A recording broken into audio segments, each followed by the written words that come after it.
John paid me to tell you that today's episode is part 1 of 2. All right, thanks. Is that all? Yeah, that's it. Hey guys, just wanted to say thank you for listening to Talk Murder to Me. Today is our 300th episode, and while we thought about doing a super big and crazy story for our 300th, we decided to just do what we do best. A few brutal murders that he goes into a ton of detail that are super gruesome, a few songs here and there, and of course some drinks to wash it down. Cheers to the next 300.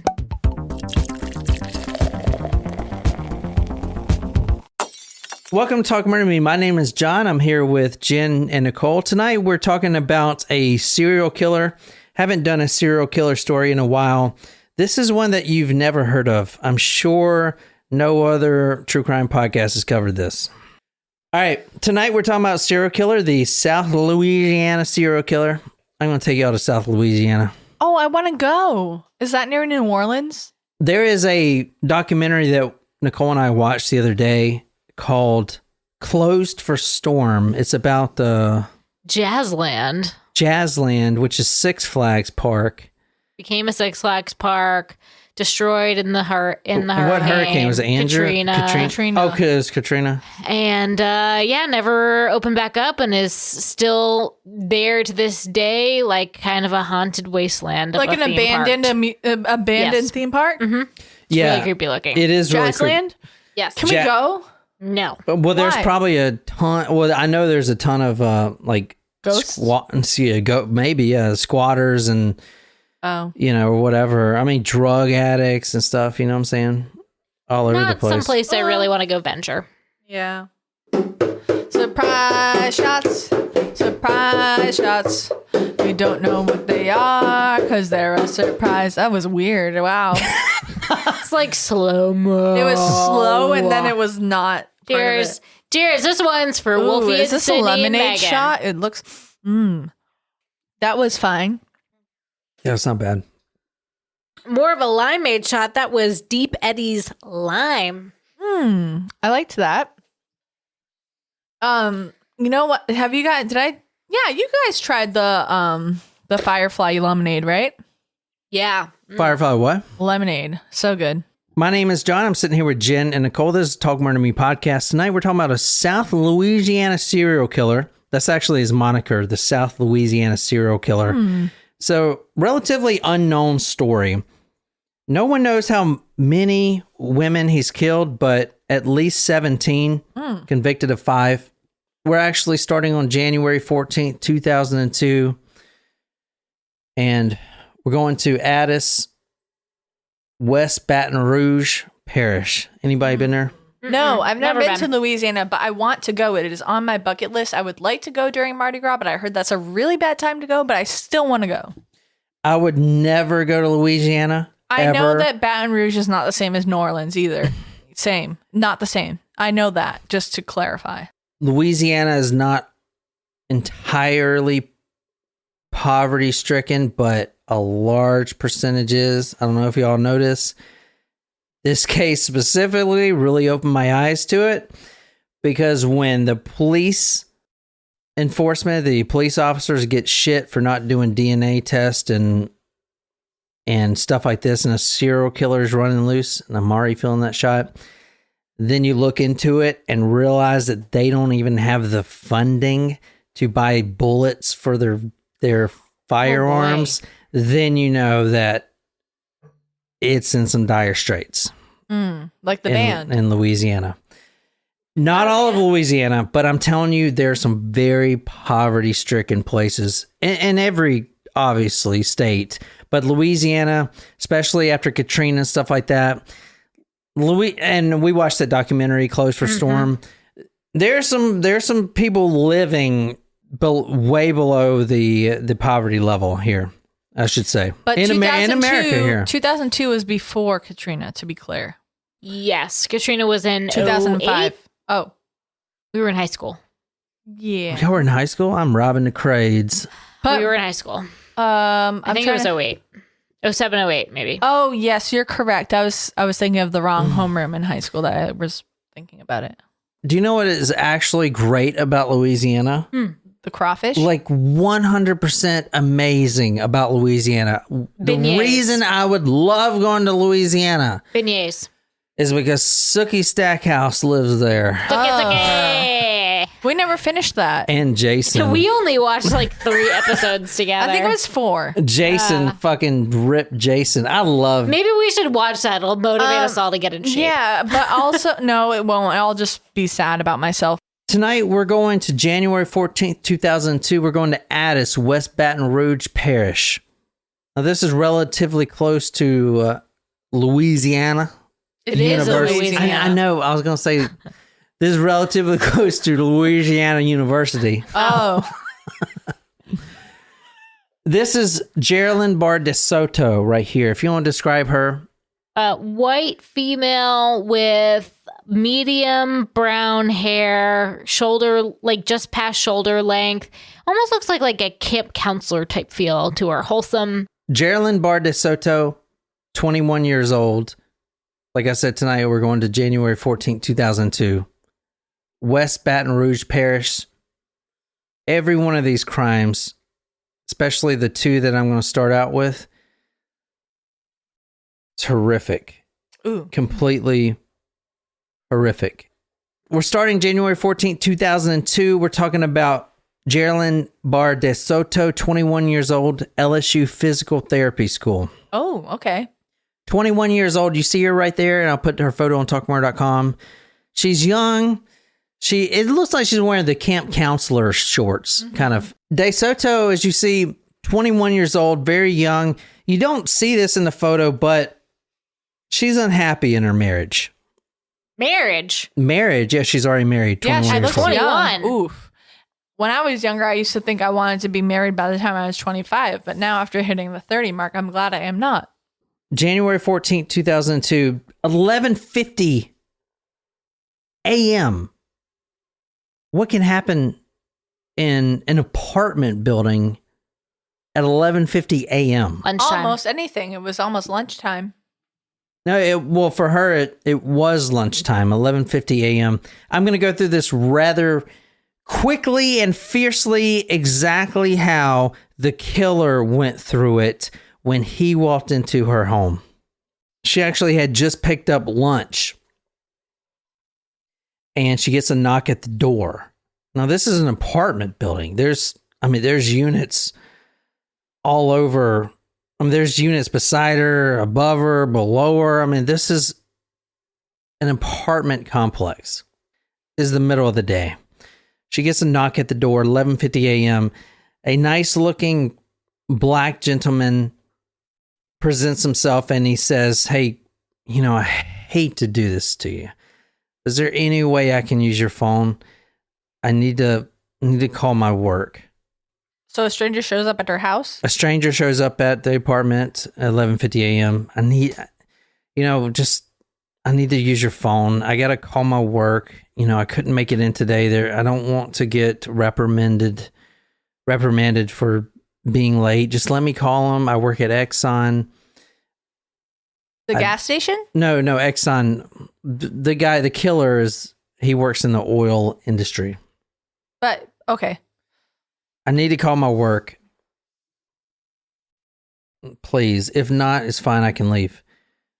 Her husband's not home at this time, so, she doesn't see anything wrong with it. Plus, it's 2002.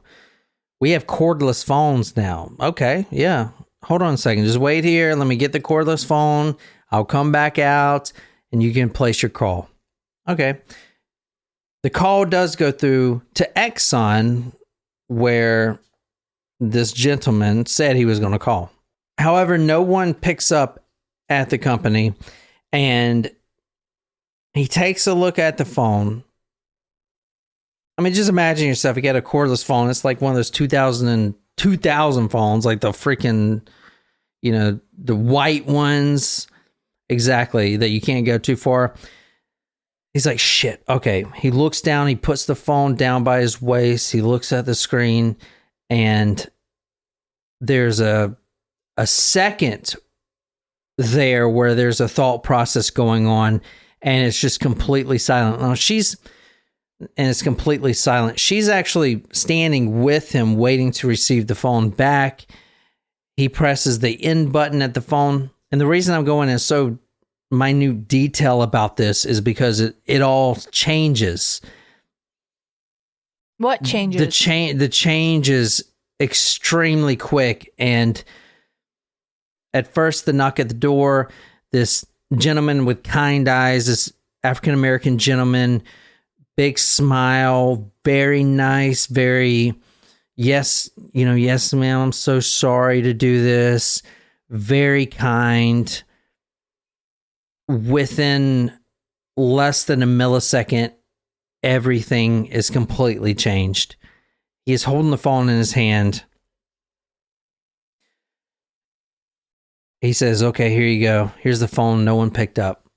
And I don't know if De Soto saw the eyes of him change, but I know she did after he enters the apartment. But he has the phone in his hand at his waist. She goes to grab it. All of a sudden, he pulls his arm back, and in a split second, he takes the end of the phone, the receiver, the little two metal clips, and I don't even know the right word for this, but he uses every inch of his 200 pounds that he has for whatever reason, just out of nowhere. The force that he took the end of the phone, the bottom of the phone, hit her face with it. This 21-year-old, 100-something pounds, not expecting it. The force, the reason I'm trying to be so dramatic with it is because that one force of him taking the phone and slamming it into her face, that one movement caused instant brain damage to the brain tissue. Wow. Was it right here, like in between the eyes? Yeah, it was right in between the eyes, right in the center of her face. It was out of nowhere. That one movement right there caused intense brain damage directly to the brain tissue. Now, the investigators try to put together what happened next, and all they can say was she put up a, quote, pretty rough fight, end quote. This 21-year-old falls back into the apartment.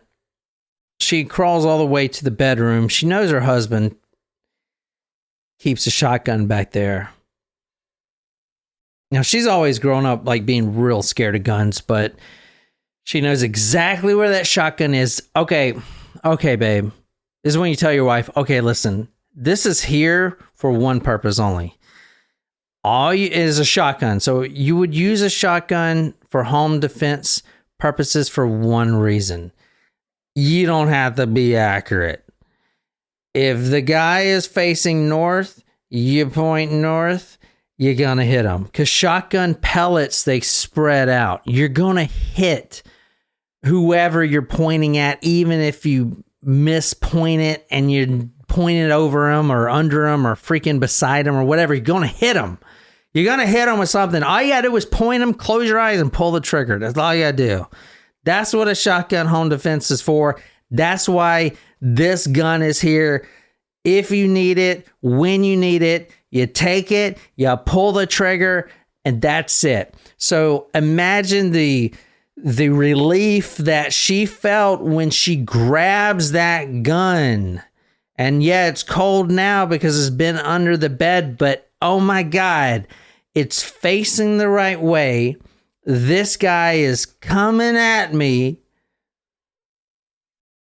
because she had just crawled all the way to the bedroom with this guy standing over, this random guy who was real nice a second ago, standing over him.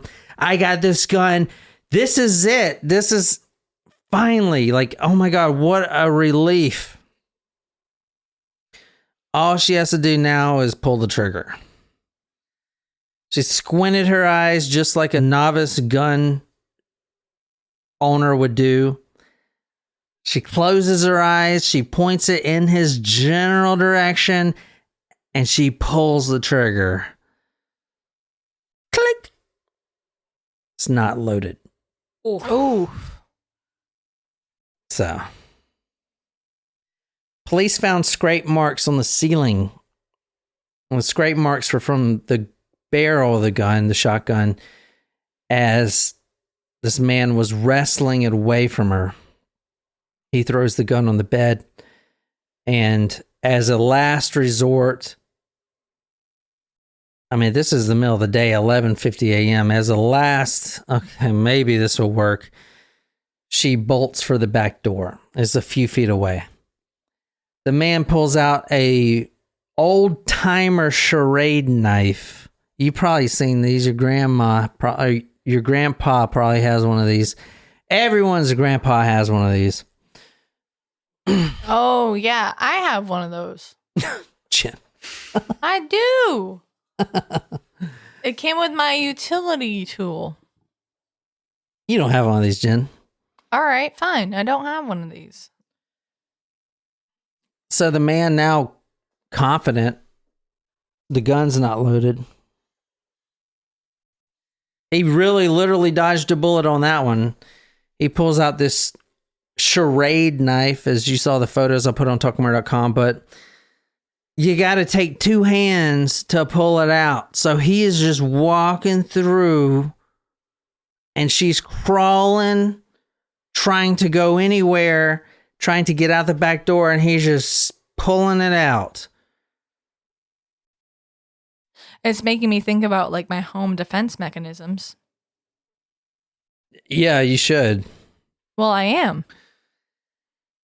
Like, should I have one of these knives in my nightstand, or should like I'm You not should have one? something, dude. Well, I'm not one for guns either, so I'm like, oh my gosh, should I have a gun in my house for home defense? Like, You'd want to get a home defense shotgun, just real simple, literally, like I just said, but make sure it's fucking. But I also don't load trust- it and fucking leave it. Load it and leave it. but and I don't last trust resort- myself with that. Like, I would What do you mean need, you don't trust yourself? I would need someone else to load it and hide it somewhere in my house. You load it and put it under the bed and leave it. And if needed, if someone knocks on the door at night, you take it with you. Well, I'll let you hide it in my house then, because I don't want to know. I And don't wanna literally, know. with those guns, if someone runs in at you, you don't even fucking aim. You fucking point in the general direction and you fucking pull the trigger. The pellets spread out, and that guy, whoever he is going down. Well, we'll talk He may later. not die, but he will go down enough for you to fucking get out of there. A pink taser. Ooh, a taser. I have a pink rabbit. Is that the same thing? No. Oh. This man pulls out an old-timer charade knife. She stabbed twice in the back. Then once in the side. Then she actually turns over to fight back. And that's when she stabbed 4 times in the left breast. Now, she's pretty much dead, but not yet. She's still got some fight in her. Ferociously, he raked the knife across her throat, slashing through skin and tissue and muscle, through the jugular vein, through the thorax. Terrified, Geraldine grabbed her throat in an effort to stem the blood, in an effort to breathe, as she fell to the floor dying. He raked the knife across her throat, through the jugular vein, and that's when the blood starts coming out, and that's when she knows it's over. This is a blood everywhere moment. Well, the husband's the first to find the body, and the husband's also the primary suspect for the next 7 months, which was a complete waste of resources. But, you know, like I said earlier, they don't really have the best of things, you know. Mm-hmm. They couldn't even get DNA tests because she had DNA under them fingernails. If there is any type of fight a woman has, a woman is going to put up a fight of her life. You guys are fucking strong and resilient. Unfortunately, men usually have those genetics of strength. See, that's why I appreciate being the size of a man. I'm serious.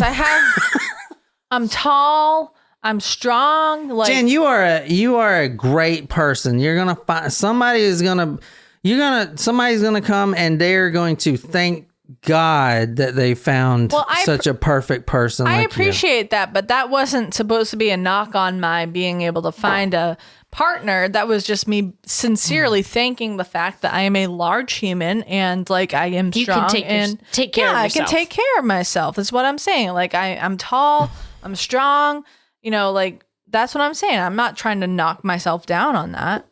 I'm pretty well built too. 220. I'm 226, which is bigger than most men. Most men are like 180. Most men are skinny as fuck. That's what my dad wants to be, is 180. And anytime he goes over 180, he gets on this whole like. I mean, like the size fucking matters, dude. I don't care what you say. No, I know size in your penis. I know. I think you're talking about something else.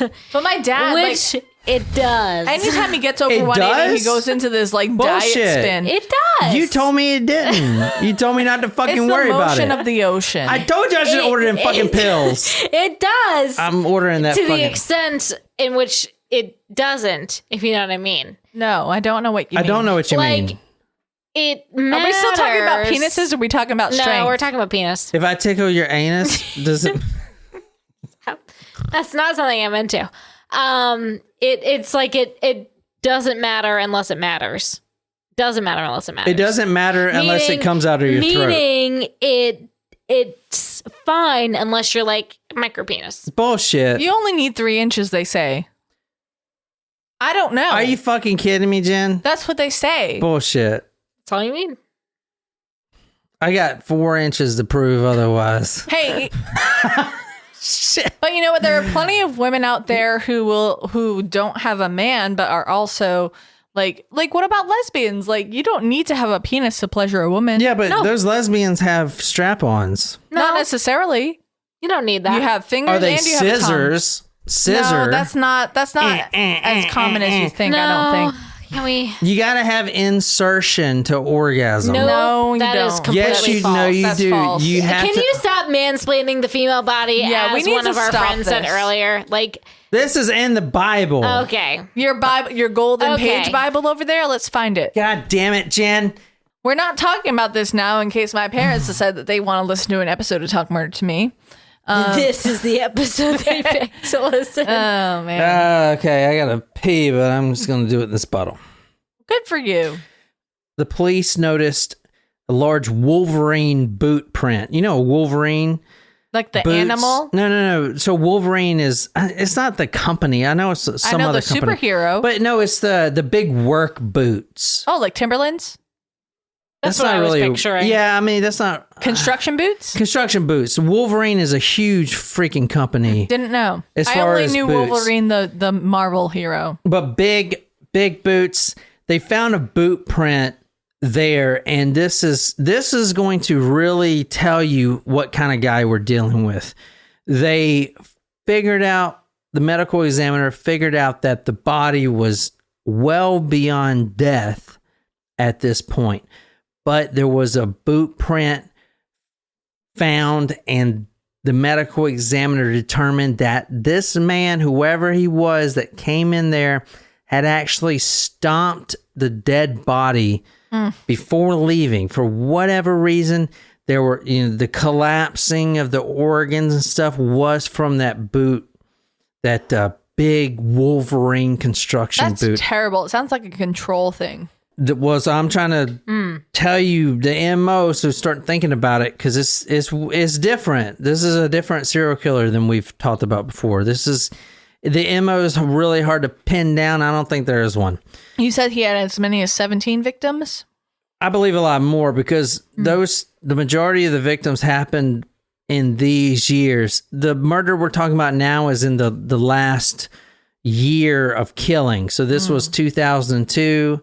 He was arrested 2003, and that was it. But his first kill was 10 years prior, and then it kind of goes silent. And you're telling me he hadn't killed anyone in 10 years? Yeah, I don't think so. Unless he was in prison. Yeah. Okay, yeah, that's a good point. But it's interesting. I think that automatically, like, I'm thinking back to some of the details that you shared in the call.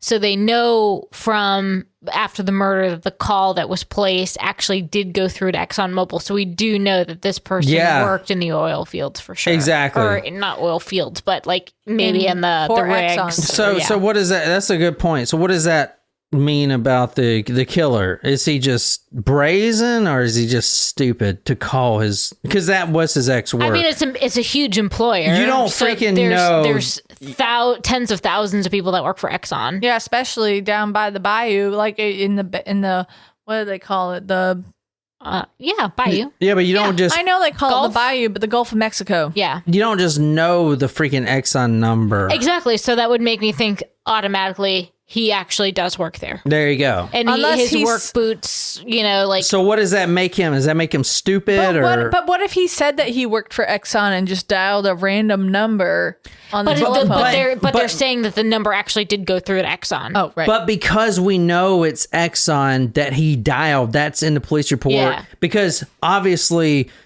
the girl didn't say it because she's dead. So how do we know that it's Exxon? It's because they had to look through the They call looked record. up the number. So I think I think it's not necessarily that he's stupid. I think that he was so fucking cocky that he was going to get away with it. Right. Like there's so many people that work at Exxon. Like there's no way they're going to know it's me. Yeah, that's true.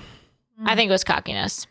The husband gets home, and the husband's a prime suspect for a large percentage. 7 months. What does the husband do? Well, like I said, they weren't really happily married. But what does he do? But the husband... They're students, right? No, the husband works full time. Okay. I got to go through my notes and see what he does. He was not home. His work validated. He was present and everything. It's not him. This is a serial killer that did this. Okay. And the family knew that the husband's name is Darren. And the police, What's up, Darren? if you read the newspaper articles, which we're going to kind of go through, you can tell that the family is just like, why the fudge are you focusing on the husband? It's not him. This is not something he would do. We'll get into it in a little bit. But anyway, I'm telling you right now, it's not the husband. This is a serial killer. Plus, it's an African-American gentleman. And there was multiple reports of stalking from this guy. Did he live in the same building? No. The husband gets home. He sees the shotgun. Immediately, he thinks that, oh, fuck, she killed herself because, we've been having problems. He lifts up her shirt, tries to find, because obviously there's blood. Her throat was slit. So the veins were cut open. And I actually saw this for the first time. I kind of knew that this was a thing, but I didn't know the term. It's called arterial spurt. That's the medical term. From the artery? From the carotid. Yeah. So tell me what arterial spurt would mean. Well, when you slice the artery brings the you have the veins and the artery, which are both blood sources in the body, and the veins bring the blood away. Well, just tell me why it spurts. Because you have blood coming from the heart. Pumping. So which will tell you what when he cuts the throat? That she was alive. She's still alive because the heart is still pumping. I have a question though. He found the shotgun before he saw her body, and so he thought that she killed herself, or well, yeah, because the reason it's the arterial spurt is so important is because there's fucking, I know this is like cliche to say, but there's blood like splattered the fucking walls. Right, but the heart's pumping the blood and it's going out of the throat on the fucking walls, on the ceiling, on the bed. So like you don't see that cut, even though it almost severed her head off. You don't see it at first because there's too much blood. I understand that, but he saw. But then he sees he comes in, he sees a shotgun laying on the floor outside of the bedroom or in the bedroom, because she was in the bedroom, right? In the bedroom, yeah. So he goes into the bedroom and sees a shotgun on the floor. Okay, and then he sees a shit ton of blood. Okay, he doesn't see any stab wounds or anything else because there's so much fucking blood. They're covered up by the blood. So like the first thing, if you see a shotgun there and a ton of fucking blood, you're like, fuck, did she shoot herself? So he goes over to the body and he's looking and making sure she's, if she's dead or whatever. This is his wife he's talking about. Right. He lifts up her shirt. He can't find any bullet wounds or even any bullets at all, because obviously she didn't fire any bullets. And it wasn't loaded. Then this is what he says, and I'll reference the book here in a little bit. But wouldn't he see the fact that her neck was... But that's what I'm saying. Like, your neck is down like this, right? Or whatever. And there's so much blood. You can't tell if it's a shotgun blast to her neck or cut. You walk into a room. It's just too much information to process. Yeah. Okay. Yeah, I haven't been in that situation, so I wouldn't know. And I'm not trying to say that to be like rude. I'm just... Yeah, no, I get you. Quote, her body was cold, stiff. He saw 2 wounds on her back that did not come from a gun. He picked up her head. That's when he saw it. Her neck was open, slashed from ear to ear. Arterial spurt, blood everywhere, neck cut, heart still pumping. That's how they know she's alive. Now, he fought with the police a lot because they just could not get off him as a suspect, even though he had a fucking ironclad alibi. And not only that, her family, which in both of these cases we're going to talk about in this episode, is extremely heartbreaking. This one particular, the father. The father's what breaks your heart. The next one, the mother. The mother is what really breaks your heart, because they cannot comprehend, they cannot understand that this happened. The mother literally didn't, I wouldn't say get over this, but even 15 years after an interview, you could tell she's still not over it. I know a parent would never get over it, but I'm saying, Right. This is what he says. The husband, quote, I pulled up her shirt to see if, she fell on something and it penetrated through the front. I didn't see anything on her abdomen.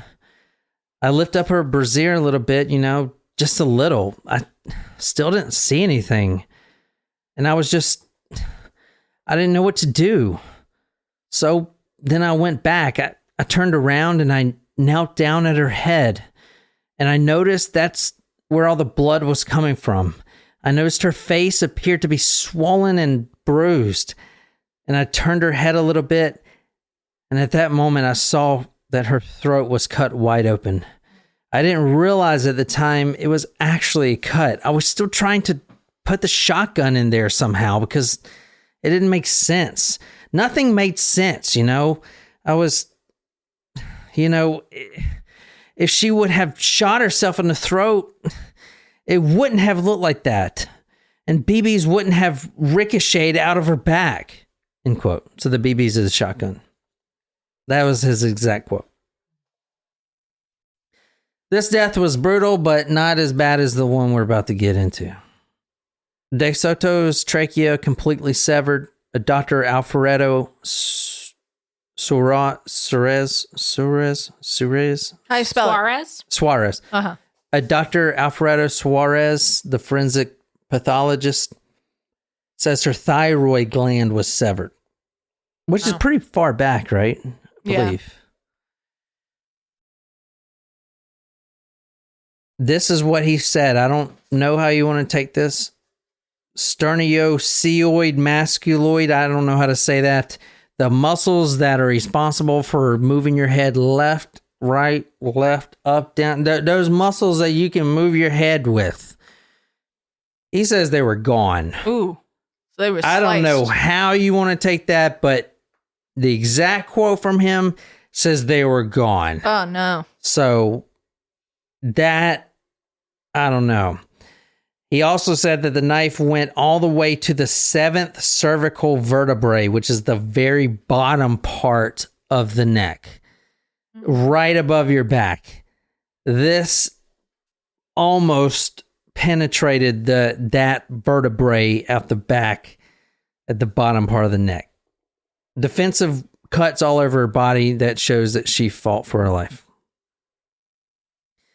this was a fucking horrid scene to, I mean, come in to your wife, you know, I mean, shit. I know you've been having fucking trouble, you know, but what the fuck? I mean, seriously, what the fuck happened, you know? And honestly, it's like, well, shit, I kind of wish she would have committed suicide. Like, what? She didn't, but who the fuck?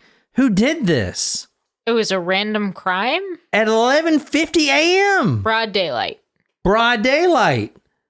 So now the killer, you heard the arterial spurt. What did he bring? A change of clothes? Because he got blood all over him. 11:50 a.m. in an apartment complex. What the fuck? I mean, who gets a knock at the door at 11:50 and would ever think this would happen, you know? No, I wouldn't. Mm-mm, I would have done me. the same thing. You would not answer the fucking door. I don't want you answering the fucking door. No more. And you got to keep the damn door locked. You never lock the door. You never lock the front door. You don't lock it either. You came in here earlier, you didn't lock it. What? When I came in after? You got to lock the damn door. I lock the door when I leave. And I lock the door when I'm home at my house. I usually try when I see no one really comes to my house except AT&T. They came last week. All right, here's the father. This is from Her body was cold, stiff. He saw 2 wounds on her back that did not come from a gun. He picked up her head. That's when he saw it. Her neck was open, slashed from ear to ear.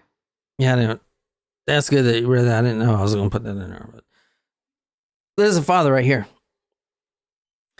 What's he doing? He's looking through pictures and information about his daughter, probably. So he put together a picture book after this happened about all the pictures, and he's just reading the papers. He's just very, I mean, this is it for him. Mom's wiping tears from her eyes.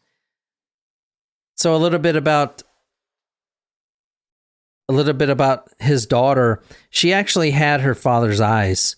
Her other 2 sisters, she was the middle child. They were actually kind of jealous of her because she was the baby girl, you know. I mean, he loves all of his daughters. Right. But, you know, just that special bond between father and daughter, you know what I'm saying? Just like can do no wrong, does no wrong, like the Tina and Bob's Burgers, you know, you just love her. Must be nice. I was going to say I wouldn't know Jen, either. what the fuck? Oh yeah, I forgot you have daddy issues. We may not be the closest. Y'all have but daddy issues. It's fine. I got mommy issues apparently. I love my dad, but I think my sister is closer with him.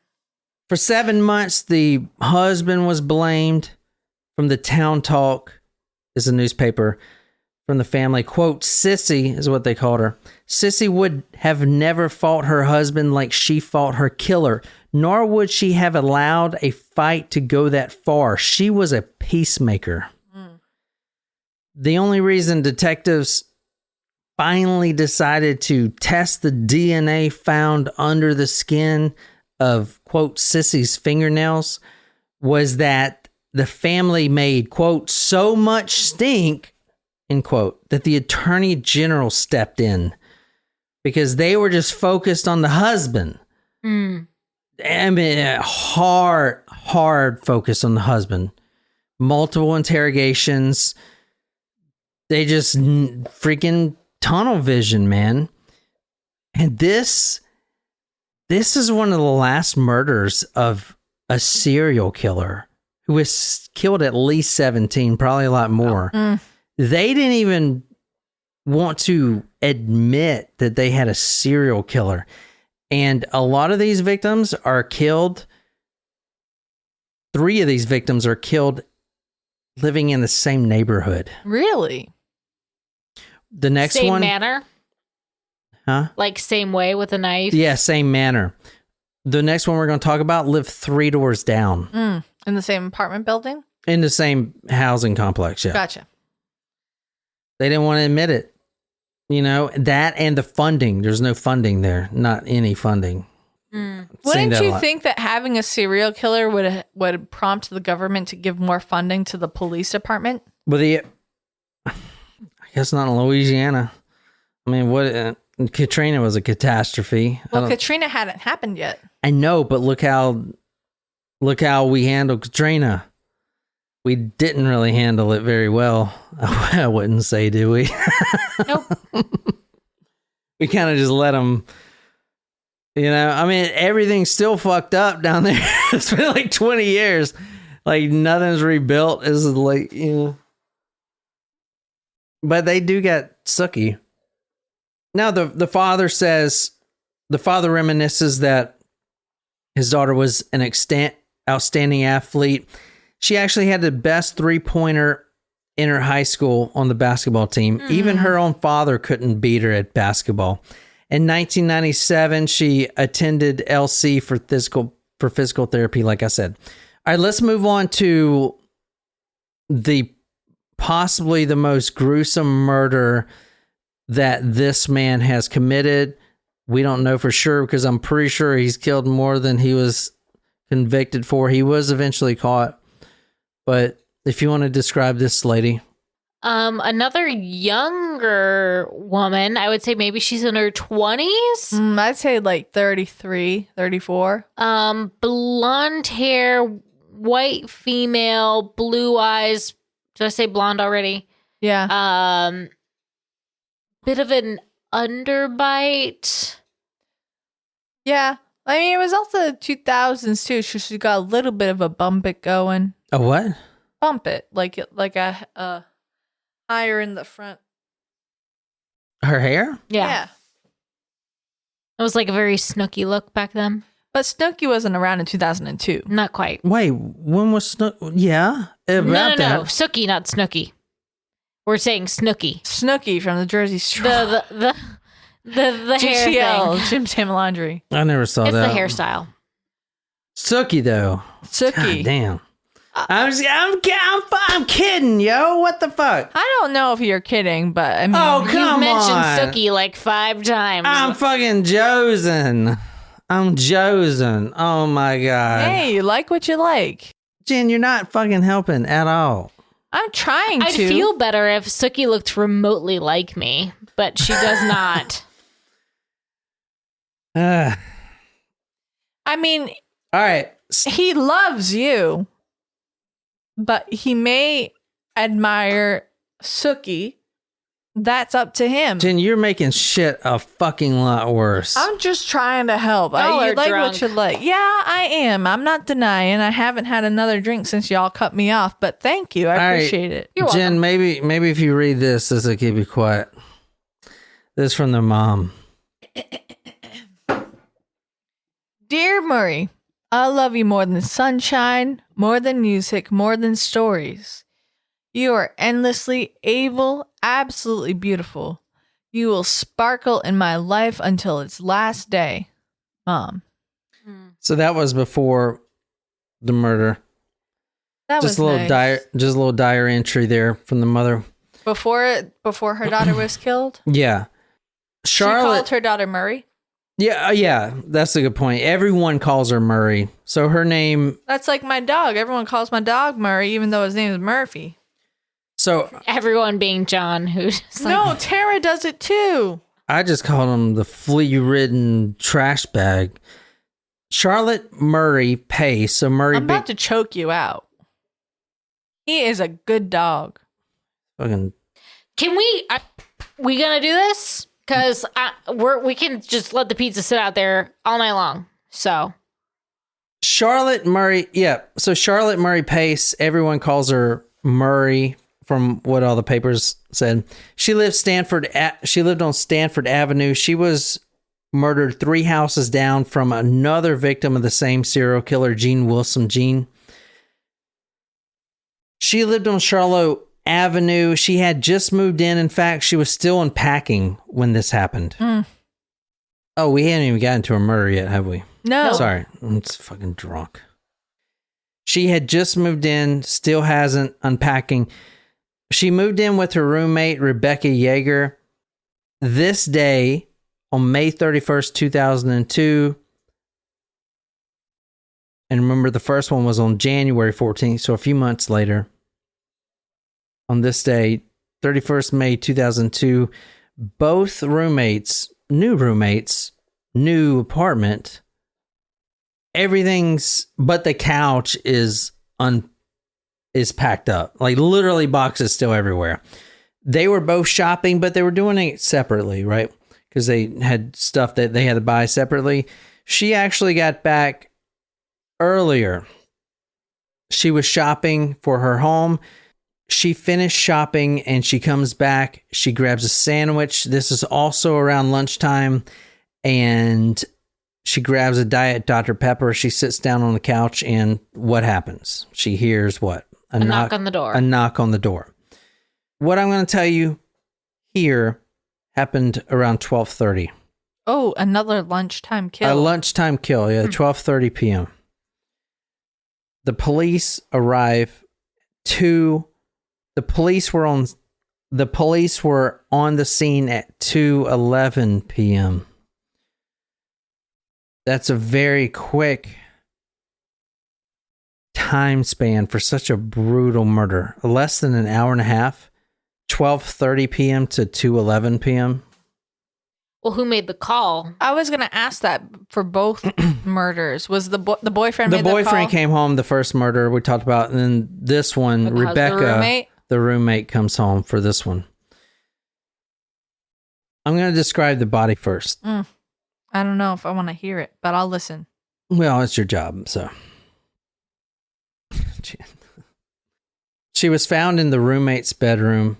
Now, they had just picked rooms. Brand new apartment. I mean, she's 21 years old. She just bought, I mean, as you'll see, we'll go through her background. Extremely intelligent. Got her whole life ahead of her. She's going to do huge things. She just bought brand new BMW. Well, for her, it was a few years old, but New to her? black BMW. She just got it washed. That's what she was doing during lunch. Just got it washed, clean. The tires wax, smelling good. Got that sandwich. The roommate comes in 2:00 p.m. So an hour and a half later, after she's sitting there eating her sandwich, her body is between the bed and the dresser of the roommate Rebecca's room. Her legs are spread. Her shirt is pulled up, exposing her breast. Her face is bruised. There's holes everywhere. Holes. Not slits, like stabbing, but holes. Oh, no. There were 2 in the neck. Her neck was obviously slit open, per the MO. Holes. So what would you The use autopsy- to create a hole? Will you tell me? Like an apple parer? The autopsy report mentions holes. A drill? Holes penetrating the shirt in the back. Why was there holes in the shirt in her back? Because she was trying to run away. There you go. She's trying to run through the hall after she answered the door. And these are not bullet holes? No, they're not bullet holes. Jen had a good idea with the drill. But like, how big were the holes? Were they like drill size or were they like... No, like small holes. There was so much blood, quote, the bedroom door was covered in red, end quote. The roommate actually says that there was blood, quote, in places you couldn't imagine how it got there, end quote. She actually left the car wash, grabbed a sandwich and Diet Dr. Pepper, sat on the couch around 12:30 p.m., heard a knock at the door. A well-dressed, good-looking black gentleman was at the door. Similar to the other story you were telling us. Yeah, it's the same guy. Well, I figured, but I was just making a connection. We think he used the same ruse as far as the phone. However, in this case, the house phone was never found. However, in this case, the house phone was never found. Interesting. In all 4 or 5 of these cases that he was actually tried for, the phone cord itself was gone, which is weird. It's not weird that you would use that to choke someone, to strangle a victim, but it's weird that he took it with him. And in some cases, they actually, when they would trace a cell phone, they actually found, in one case at least, they found the phone cord like discarded well away from the body. Well, you said the first case that you told us about, that it was a cordless phone. It was a cordless phone, yeah. So but the other ones had cords to them? yeah. Well, it was early 2000s, which is not uncommon to still have a corded phone.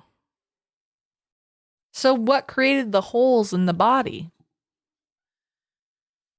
Well, if you want to read this, then you can tell me.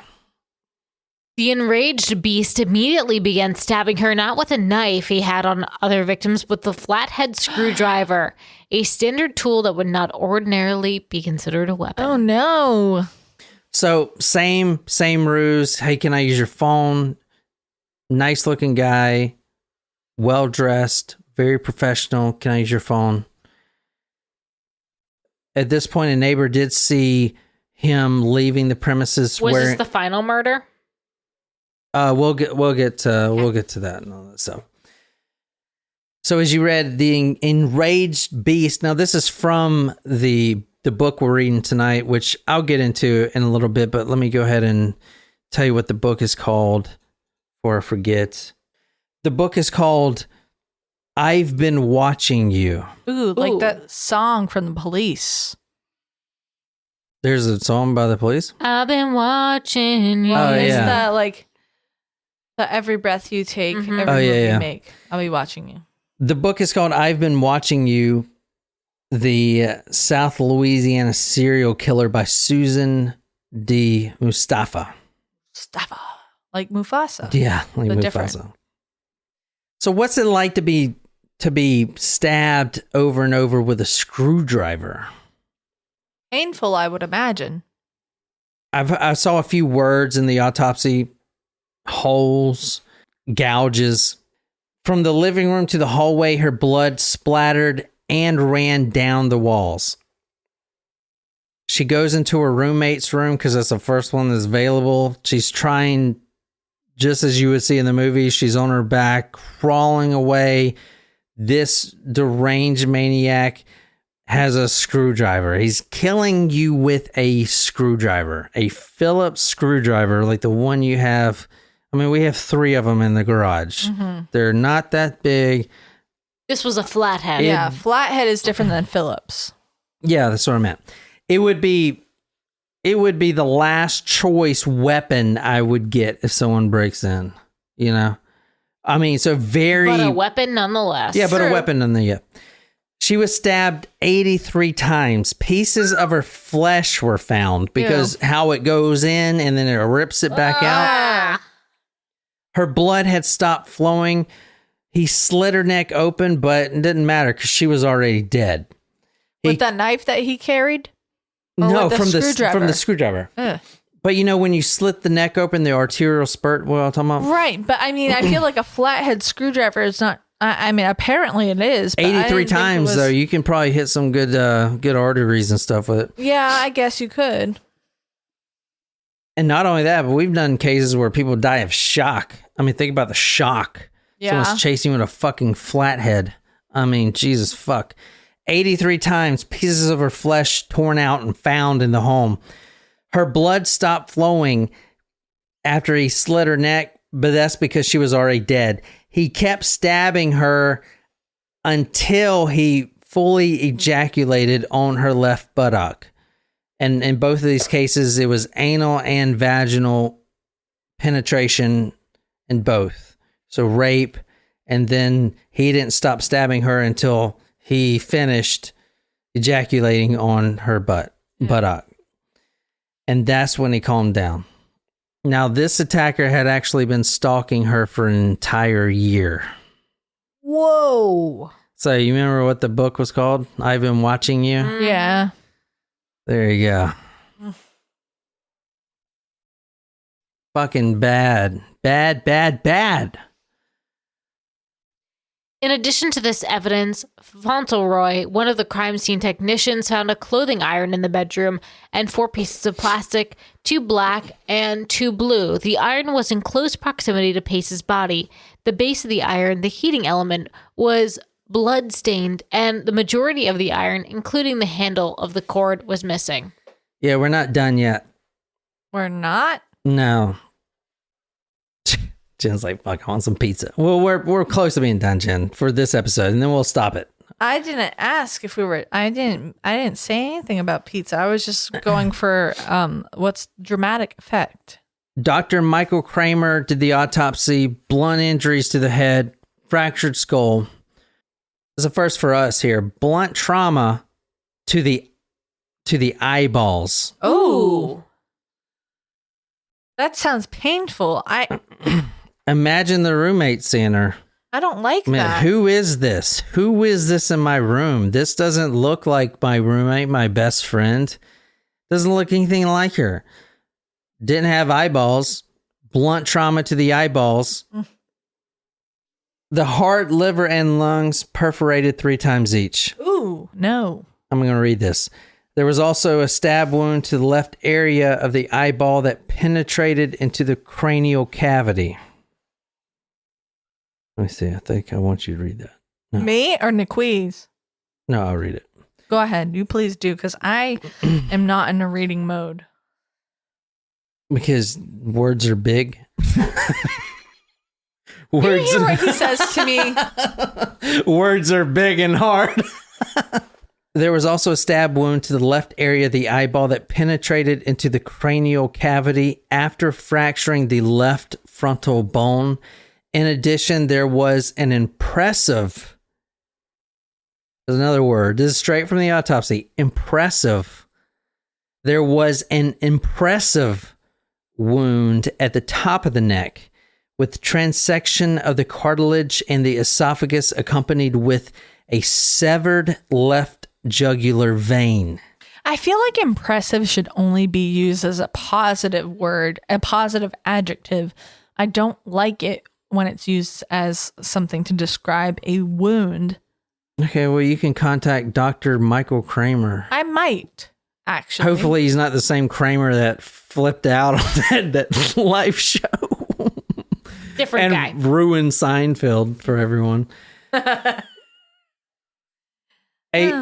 Chris Johnson, a Baton Rouge detective, described Murray's half-nude body as, quote, beaten and riddled with stab and punctured wounds. Her eyes swollen nearly shut, her hair bloodied, and her hands bruised, end quote. Charlotte's mother, Anne, who took this exceptionally hard, her name is Anne, said that her daughter's neck was, quote, so badly cut you could see her spinal cord, end quote. She says that about... No, thank you. She says that about her own daughter. The thing that haunts me, her mother said, is at what point did she know she wouldn't survive it? Against the advice of investigators, Pace looked at approximately 40 photographs of Murray's body and the crime scene. I felt compelled to see, Pace explained. It was like I couldn't live without knowing exactly what he did to her. In one photo, the coroner was shown hiding something in the blue gloves that covered his hands. I finally realized, Pace said, that it was Murray's heart. That's when she finally came to the realization that her daughter's she's never going to see her daughter. That's terrible. Now this is the mother right here. She still does interviews. She's a trooper, but she is torn. Now, Murray's father was an attorney for the Mississippi legislature. Murray, extremely smart. We've covered cases like this before where the female excels above her entire class, and this is the same case. Millsaps College, and her mother said that, quote, the best 4 years anyone could have anywhere, end quote. Dean's List, member of the Student Senate, Kappa Delta, co-captain of her soccer team, quote, on the soccer field, she just had a knack for being in the right place at the right time. She understand the game. Plus, she was real determined, end quote. LSU for her master's degree. How old is she? 21? 21 years old. One of the youngest MBA recipients. 21. Shit, I didn't even have my shit together then. I can't imagine. Scholarships, honors. This is about a little bit about the mother here. We're just going to kind of go over the pain a little bit more. She actually took her daughter's ashes and scattered them all around the world. That was kind of her. Aww. That's pretty cool. Yeah, it was. If you want to read this, there's a bunch of places. I chose River, said her mother, Ann Pace of Jackson, because rivers are always moving and going somewhere. And we picked those places because Murray had either been there or wanted to go there. So Wolfie on live chat says, how does a mother even survive that? Well, I mean, she does it by, I don't know. I mean, she goes all these places, and I'm probably going to pronounce all these wrong. The Thames in London. Mm-hmm. No, that's correct. You pronounced it correct. I know that one. The ashes there. Seine in Paris. Seine River. Seine. The Seine in Paris. The Nile in Egypt. You got that one right. The Danube in Vienna. The Amazon in South America. The Rhine in Germany. The Pearl in Jackson. And the Mississippi in Baton Rouge. So she is spread all over. That's amazing. Yeah, I wanted to put that in there. I think that's really cool. Like to spread ashes in moving water parts so that you're not like stagnant. Yeah. You can go wherever the water takes you. That's so cool. Yeah. This man robs so much light from the world. Yeah. It's true. We've done cases like that where it's just like, dude. Very, very sad. I mean, when you kill someone, you're not just killing the person. That's the thing. The family's torn. I mean, you just rip holes where you don't even realize. That has a ripple effect too. Yeah, because anyway. But what happened to the murderer? I hope he was given a sufficient.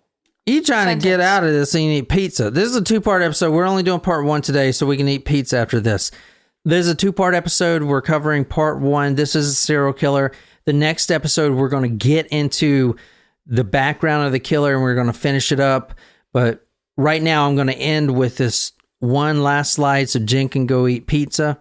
I didn't say I wanted to eat pizza. I was asking a serious question. I'm actually going to November 1992. Real quick, we actually don't know the couple's name. They weren't actually murdered, but I'm redirecting this to show you the time lapse. Because when was this? When was these murders? 2002. 2002. We're going to November 1992 in the Azalea Rest Cemetery. Late night. Now, what would this guy be doing at a cemetery? In fact, as we'll talk about next week, this guy spent a lot of time in the cemetery. It was a great way to stalk his victims. He could see. So he was stalking people who recently suffered a loss? No. Cemeteries as like in close to apartments and stuff like that. Like backed up to apartments. Gotcha. Yeah. Okay. Teenage girl, teenage guy, they're in their car. They're about to Lover's Lane. go the fudge at it, man. Lover's Lane at a fucking cemetery. Azalea Rest Cemetery, November 1992. I'm going to read this kind of from the book. The young boy kissed the girl as he helped her peel down her pants, first one leg, then the other. Hungry for closer contact, he rid himself of the jeans and lay on top of her in the back seat. Oh, man. He was really focused on the girl. Now, as I said, we don't have... And I looked it up in the newspapers. Could not find the names of this couple. But the couple did, 6 years later,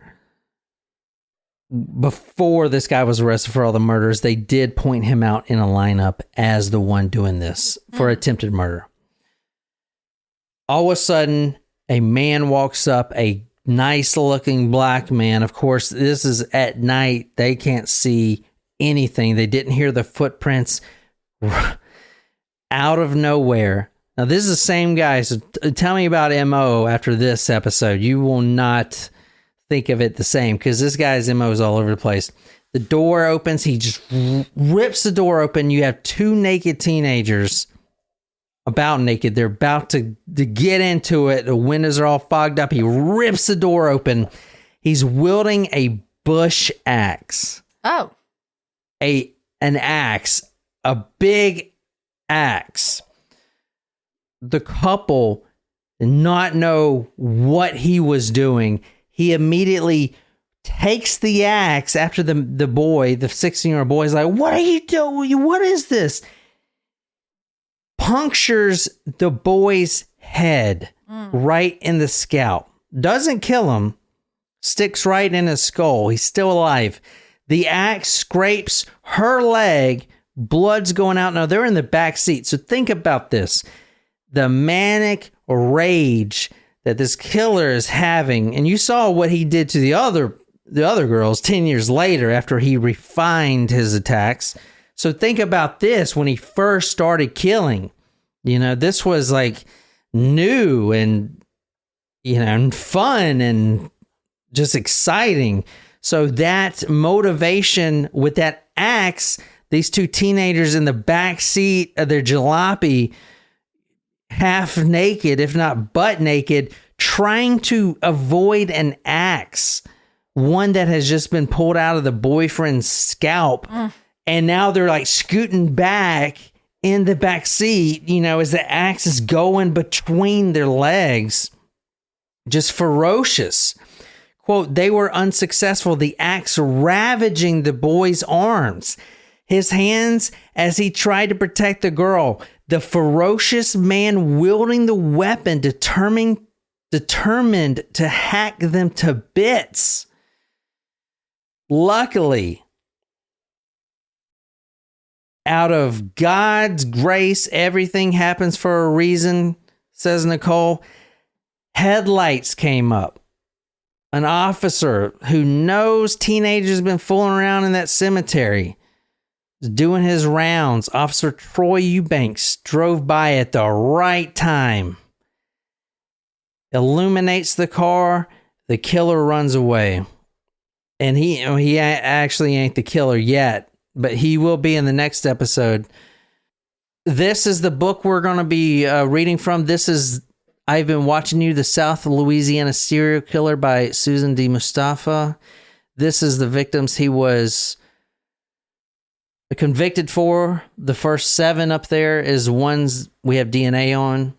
The 4 below is ones we don't.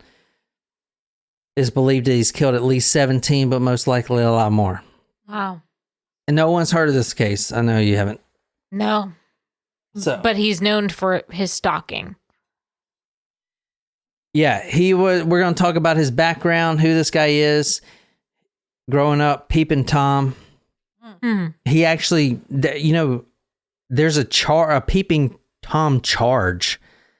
It's voyeurism? No, it's peeping Tom. It's the charged name. He has a lot of these charges for peeping, cemetery dwelling. Very creepy. Yeah. Anyway, that's kind of his profile right there. Is that his face? Yeah, that's his face. Oh, creepy. But that's what we're going to talk about on part 2. But right now, I think we're done for tonight. We've been doing this all day. Jen's ready to eat some pizza, and I'm ready to, you know, kind of also eat some pizza. Eat some pizza. The Queez is ready to eat some pizza. Mm-hmm. Yeah. And we're all ready to eat some pizza. And sober up. So I hope you guys enjoyed that. Did you guys like that? Yeah. Kind of a Good crazy episode. time. And until next time, look forward to the next episode. And that's it. So until next time, good night, you lovely, lovely people.